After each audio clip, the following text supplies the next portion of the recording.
Pagbasa sa Aklat ng Kawikaan, Kabanata 12, talata 1 hanggang 28, ang taong may unawa ay tumatanggap ng payo, ngunit ayaw mapaalalahanan ang matigas ang ulo. Si Yahweh ay nalulugod sa taong matuwid, ngunit sa masasama siya ay nagagalit. Ang makasalanan ay hindi mapapanatag, ngunit ang matuwid ay hindi matitinag. Ang mabuting babae ay karangalan ng asawa, ngunit kanser sa buto ang masamang asawa. Ang taong matuwid ay mabuting makiharap, ngunit ang masama ay bihira lang magtapat. Pumapatay ng lihim ang mga pangungusap ng masama, ngunit ang salita ng matuwid ay nagliligtas sa kapwa. Ang masama ay lubusang mapaparam at di na magbabalik, ngunit ang sambahayan ng matuwid mananatiling nakatindig. Ang taong matalino ay magkakamit ng karangalan, ngunit ang aanihin ng masama ay pagkutsa lang. Ang maralitang nagsisikap ay mabuting di hamak kaysa nagkukunwang mayaman, ngunit sa gutom nakasadlak. Kahit sa kanyang mga hayop ang matuwid ay mabait, ngunit ang masama kahit kanino ay sadyang mabagsik. Ang taong masipag ay sagana sa lahat, ngunit ang isang hangal sa yaman ay salat.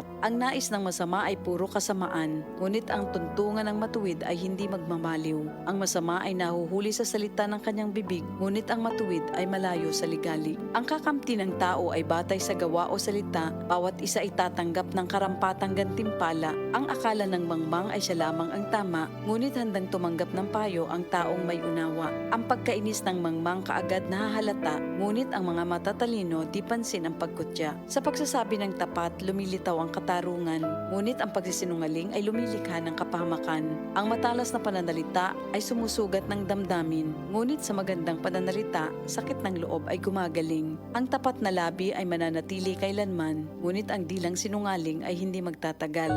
Ang nagbabalak ng masama ay mag-aani ng kapahamakan, ngunit ang nag-iisip ng mabuti magtatamo ng kagalakan. Ang kasamaang palad ay malayo sa matuwid, ngunit ang buhay ng masama ay puno ng ligalig. Namumuhi si Yahweh sa taong sinungaling, ngunit ang tapat ay ligaya niya at aliw.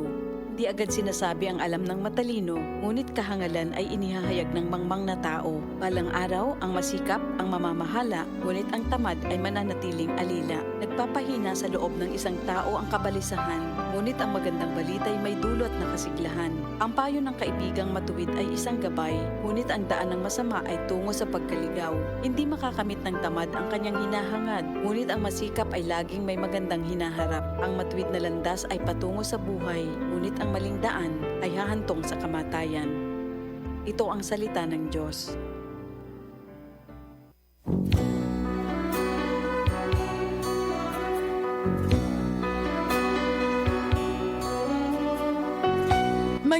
Mga higala, ako si Priscilla Raganas. Sa drama nga inyong gipaminaw matag adlaw, kung ako ang pasultihon. Nag-aawha ka ninyo sa paggamit sa Sed Panyawan Herbal Capsule. Makatabang sa sakit sa diabetes, mayoma, gallstone, cyst o bukol-bukol sa suso, ug energizer pa kini sa nagluyang kalawasan. Busa gamit na sa Sed Panyawan Herbal Capsule. Sed Panyawan Herbal Capsule. Makatabang. Ako si Priscilla Raganas.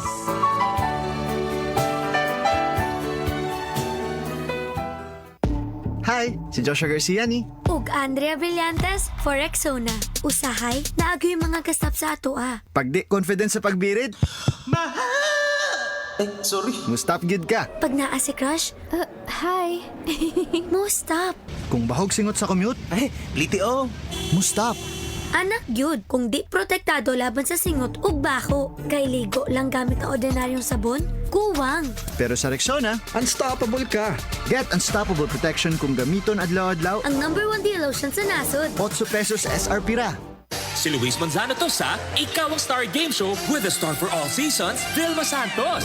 Ang tanong, anong corned beef ang mas star sa Beefy Sarap versus the leading corned beef brand based on moms from NCR? Star Corned Beef! Yung mas star sa sustansya versus leading corned beef brand with vitamins A, D3, B1, B6, at B12. Star Corned Beef pa rin! Taray, Momski! Teka, ano yung kinakain mo? Yan ba ay Star Corned Beef? Star sulit, kaya try nyo na!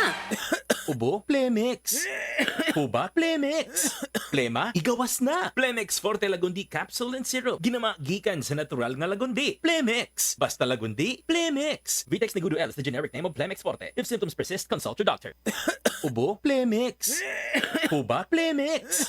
Plema, igawas na. Plemex Forte Lagundi Capsule and Syrup. Ginama gikan sa natural nga lagundi. Plemex. Basta lagundi, Plemex. Vitex Negudo L is the generic name of Plemex Forte. If symptoms persist, consult your doctor. That time check was brought to you by ACS Manufacturing Corporation, ISO certified world-class quality. That news was brought to you by ACS Manufacturing Corporation, ISO certified world-class quality. Mula sa number 1, Smart Dishwashing Paste. Ang galing-galing mo! Smart dishwashing paste ko! Pritong ulam na masebo, plato o kaldero. Ang galing for everyday. Ganyan pag Smart ang dishwashing paste. May double tanggaling formula. Tanggal galing ang sebo at bakterya. Bahid para walang bahid, linis fantastic sa metal at plastic. Number 1 ko to! Ang galing-galing mo! Smart dishwashing paste. Heavy duty linis bawat pahid. Smart dishwashing paste, manufactured by ACS Manufacturing Corporation, ISO certified world-class quality. ACS. 1, 2, 3. 1, 2, 3. Kawas-was sa Ariel Tripin. Super tipid. 650. Kada laba. Pinakagrabe nga mancha. Di magdugay sa imo. Sa kamaayo niya maglaba. Ariel Tripin ka na. 1, 2, 3. Wash it sa Ariel Tripin. Super tipid. Ang limpyo.